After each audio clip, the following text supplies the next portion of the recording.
Clip number 1306۔ اس clip میں آپ قرآن پاک کی سورہ زمر کی آیت نمبر 8 سے 9 تک کی تلاوت، ترجمہ قرآن اور تفسیر قرآن صراط الجنان سماعت فرمائیں گے۔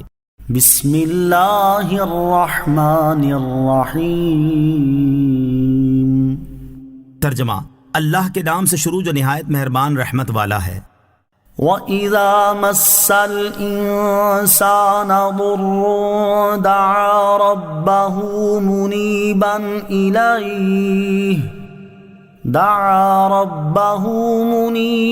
إِلَيْهِ ثُمَّ إِذَا خَوَّلَهُ نِعْمَةً مِّنْهُ نَسِيَ مَا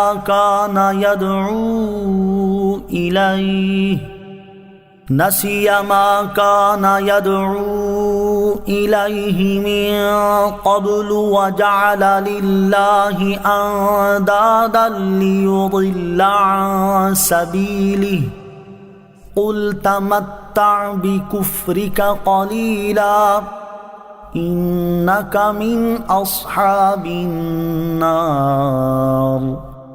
ترجمہ، اور جب آدمی کو کوئی تکلیف پہنچتی ہے تو اپنے رب کو اس کی طرف رجوع کرتے ہوئے پکارتا ہے، پھر جب اللہ تعالیٰ اسے اپنے پاس سے کوئی نعمت دے دے تو وہ اس تکلیف کو بھول جاتا ہے جس کی طرف وہ پہلے پکار رہا تھا، اور اللہ کے لیے شریک بنانے لگتا ہے تاکہ اس کے راستے سے بہکا دے۔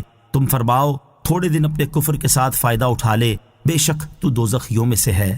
وَإِذَا مَسَّ الْإِنسَانَ ضُرٌّ دَعَا رَبَّهُ مُنِيبًا إِلَيْهِ، اور جب آدمی کو کوئی تکلیف پہنچتی ہے تو اپنے رب کو اس کی طرف رجوع کرتے ہوئے پکارتا ہے۔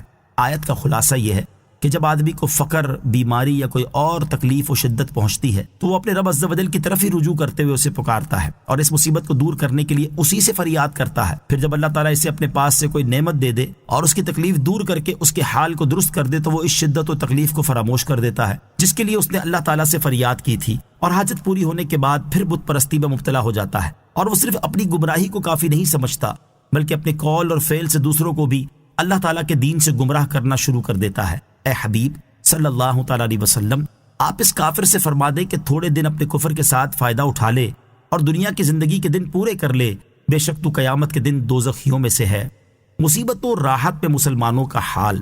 کفار کے اس طرز عمل کو سامنے رکھتے ہوئے ہم اپنی حالت پر غور کریں تو بے شمار مسلمان ایسے نظر آئیں گے جو مصیبت، پریشانی یا بیماری آنے پر نہ صرف خود دعاؤں، التجاؤں اور اللہ تعالیٰ سے مناجات میں مصروف ہو جاتے ہیں بلکہ اپنے عزیزوں، رشتہ داروں اور دوست احباب سے بھی دعاؤں کا کہنے لگتے ہیں، لیکن جیسے ہی اللہ تعالیٰ ان کی مصیبتوں، پریشانی یا بیماری دور کر دے تو وہ دوبارہ ایسے ہو جاتے ہیں گویا کبھی کسی تکلیف کے پہنچنے پر انہوں نے اللہ تعالیٰ کو پکارا ہی نہیں تھا۔ اللہ تعالیٰ مسلمانوں کو ہدایت عطا فرمائے اور انہیں اپنے اس طرز عمل کو بدلنے کی توفیق عطا فرمائے۔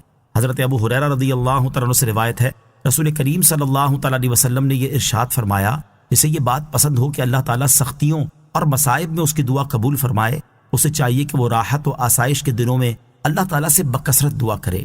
امن هو قانت آناء اللیل ساجدا وقائما يحذر الآخرة ويرجو رحمت ربه قل هل يستوي الذين يعلمون والذين لا يعلمون انما يتذكر اولو الالباب۔